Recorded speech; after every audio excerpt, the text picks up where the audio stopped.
जय हिंद साथियों, मैं अंकित कुमार यादव आप सभी का पुनः स्वागत करता हूं सृष्टि ज्ञान केंद्र में, जहां हम आज अपनी प्रथम पुस्तक समकालीन विश्व राजनीति के प्रथम अध्याय शीत युद्ध के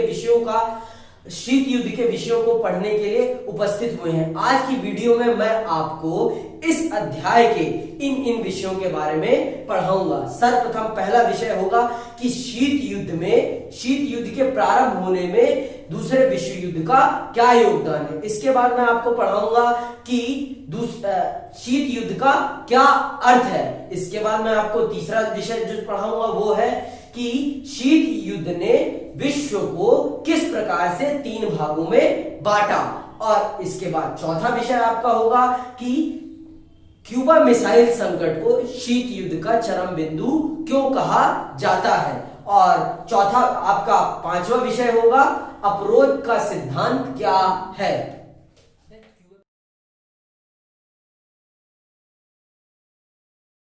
प्रारंभ करते हैं। शीत युद्ध के प्रारंभ होने में दूसरे विश्व युद्ध के योगदान को समझते हैं। आइए, शीत युद्ध हम जानते हैं, शीत युद्ध एक ऐसा युद्ध है जो विचारों का युद्ध है। यह युद्ध कैसे प्रारंभ हुआ, इसकी कहानी भी बड़ी रोचक है। चलिए उसी को सुनते हैं। तो मैंने आपको परिचय में भी बता दिया था कि दूसरे विश्व युद्ध में हमारी दुनिया 2 भागों में बंट गई थी और वो भाग थे, एक थे मित्र राष्ट्र और एक थे धुरी राष्ट्र। मित्र राष्ट्र में थे हमारे संयुक्त राज्य अमेरिका, सोवियत संघ, ब्रिटेन और फ्रांस, और हमारे धुरी राष्ट्र में थे जर्मनी, इटली और जापान। मैंने आपको यह भी बताया था कि दुनिया उस समय औपनिवेशिक शासन के दौर में चल रही थी। तो पूरी दुनिया इन्हीं 5 देशों, इन्हीं 8 देशों के नियंत्रण में थी। तो दूसरे विश्व युद्ध में पूरी दुनिया ही सम्मिलित थी, प्रत्यक्ष रूप से नहीं पर अप्रत्यक्ष रूप से पूरी दुनिया ही सम्मिलित थी। और दूसरे विश्व युद्ध का अखाड़ा बनता है हमारा यूरोप, क्योंकि इसी महाद्वीप के सबसे ज्यादा देश सम्मिलित थे दूसरे विश्व युद्ध में। दूसरा विश्व युद्ध अपनी समाप्ति के जब कगार पर होता है तो एक ऐसा फैसला लिया जाता है अमेरिका के द्वारा कि दुनिया एक ऐसे युद्ध की तरफ चली जाती है जिसका हम कभी सोच नहीं सकते थे। वो फैसला होता है अमेरिका के द्वारा जापान पर परमाणु बम गिराने का। जापान पे परमाणु बम गिरता है और जापान विध्वंस हो जाता है जापान का, और जापान अपने घुटने टेक देता है। और इसी के साथ 2 महाशक्तियों का उदय होता है, एक संयुक्त राज्य अमेरिका और एक हमारा सोवियत संघ। ये दोनों ही महाशक्तियां ऐसी थी जो कि दोनों ही महाशक्तियां उस समय की ऐसी थी जो सबसे ज्यादा विकसित थी उस समय। इनके अतिरिक्त दुनिया में ऐसा कोई भी देश नहीं था जो दूसरे विश्व युद्ध के बाद ऐसा रहा हो कि वो अपने विश्व राजनीति को अपने दम पर प्रभावित कर सके। ये दोनों ऐसे देश थे जो अपने दम पर विश्व राजनीति को प्रभावित कर सकते थे। जापान पर परमाणु बम गिराना सोवियत संघ को कहीं से भी रास नहीं आता।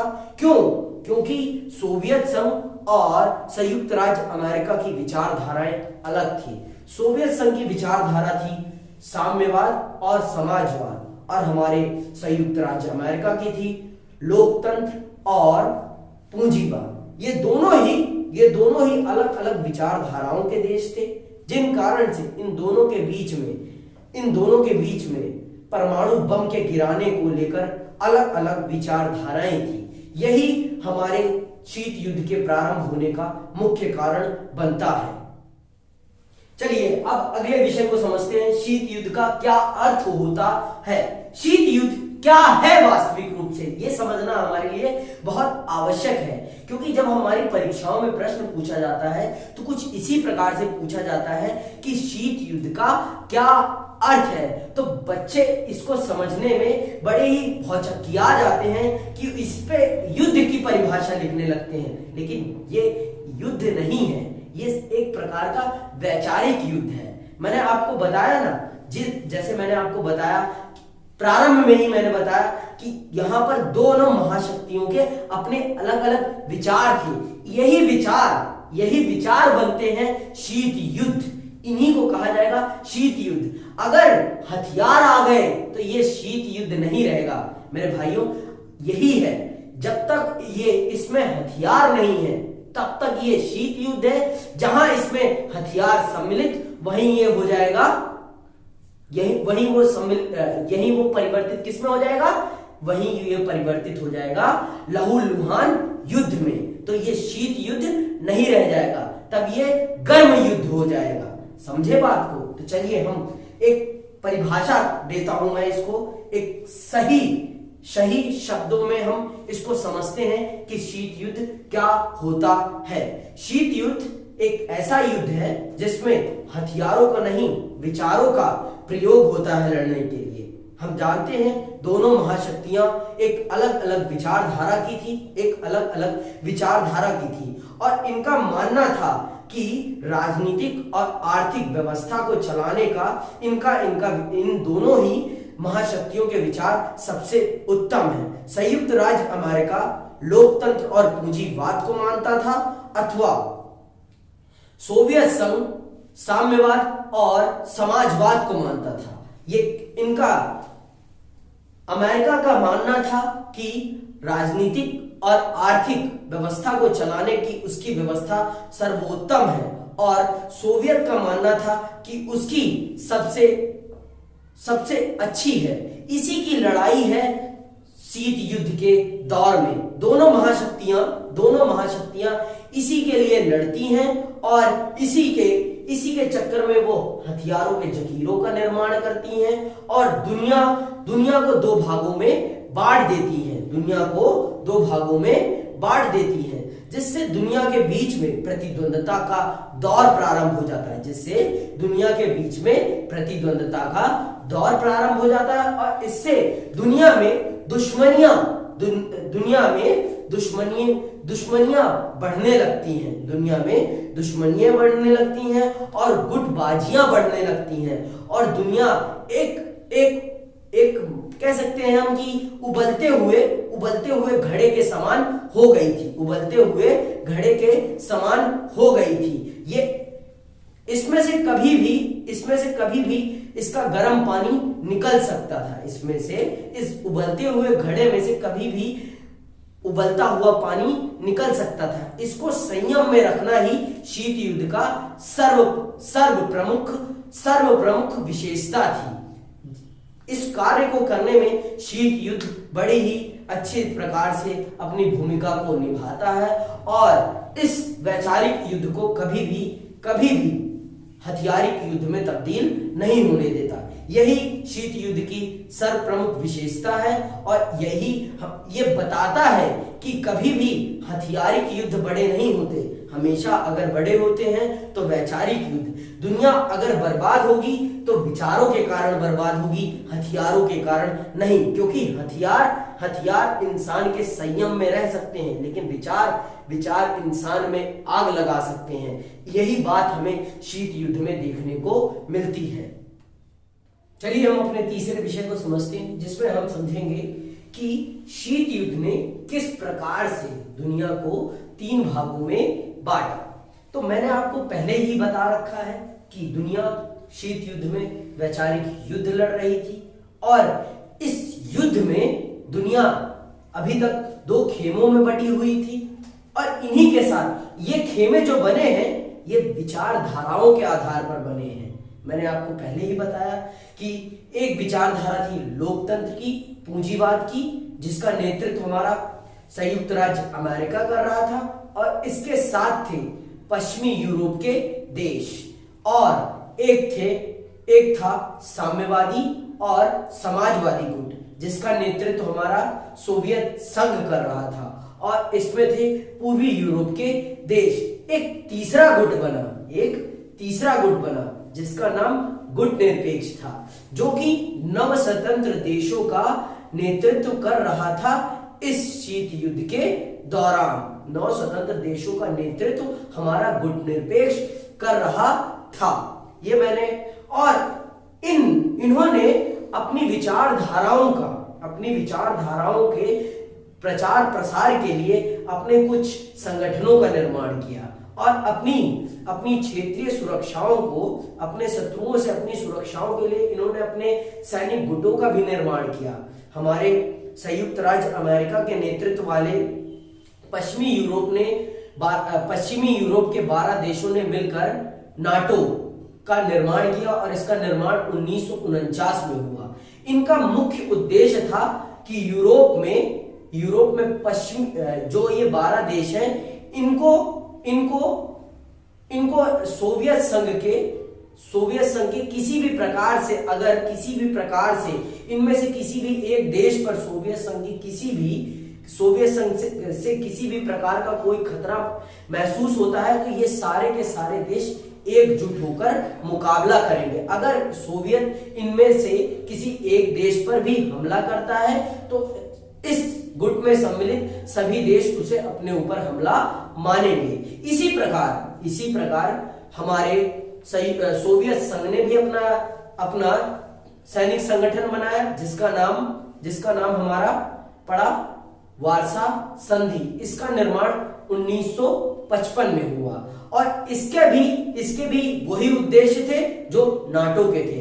इसका काम था यूरोप में पूर्वी यूरोप के देशों को पश्चिमी यूरोप के देशों से बचाकर रखना, और अगर पश्चिमी यूरोप का कोई भी देश पूर्वी यूरोप के किसी एक देश पर भी हमला करता है तो इसे वार्सा में सम्मिलित सभी गणराज्य अपने ऊपर हमला मानेंगे और उसका मिलकर मुकाबला करेंगे। और हमारा जो तीसरी विचारधारा का जो हमारा 9 स्वतंत्र देशों का गुट था, उसका काम था अपनी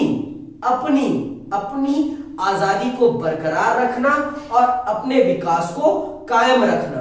और इन्होंने अपने गुट निरपेक्ष आंदोलन का निर्माण किया और इसके माध्यम से इन्होंने अपने आप को इस शीत युद्ध के दौरान अपनी आजादी को और अपने उद्देश्यों को, इन दोनों ही विचारधाराओं से अलग रखते हुए अपना विकास किया। यही इनका मुख्य उद्देश्य था और इसको प्राप्त करने में गुट निरपेक्ष की नीति ने इन्हें बहुत लाभ प्रदान किया। चलिए अपने अध्याय के हम चौथे विषय को समझते हैं, क्यूबा मिसाइल संकट। शीत युद्ध का चरम बिंदु क्यों माना जाता है? सर्वप्रथम हम इसको मानचित्र के माध्यम से समझते हैं कि क्यूबा का हमारे सोवियत के लिए क्या महत्व था और हमारे संयुक्त राज्य अमेरिका के लिए क्या महत्व। चलिए समझते हैं कि क्यूबा का भूगोल किस प्रकार से अमेरिका और सोवियत संघ को प्रभावित करता है। तो आप पहले समझ लीजिए कि क्यूबा भौगोलिक रूप से कहां स्थित है। क्यूबा यहां स्थित है जो अमेरिका के तट के नीचे है। इसके माध्यम से अमेरिका पर कोई भी जासूसी आराम से कर सकता था। तो यही बात क्यूबा को महत्वपूर्ण बनाती है सोवियत के लिए। सोवियत संघ की विचारधारा से क्यूबा प्रभावित था और यहाँ पर साम्यवादी और समाजवादी विचारधारा के अंतर्गत राजनीतिक और आर्थिक गतिविधियां चलती थी, जो कि अमेरिका के लिए बहुत ही खतरनाक थी। यहाँ से सोवियत अमेरिका के ऊपर बड़े आराम से जासूसी कर सकता था। इसीलिए अमेरिका चाहता था कि क्यूबा उसके नियंत्रण में आ जाए और ऐसा करने का अमेरिका ने 1961 में प्रयास किया और वहां पे तख्ता पलट करने का प्रयास किया।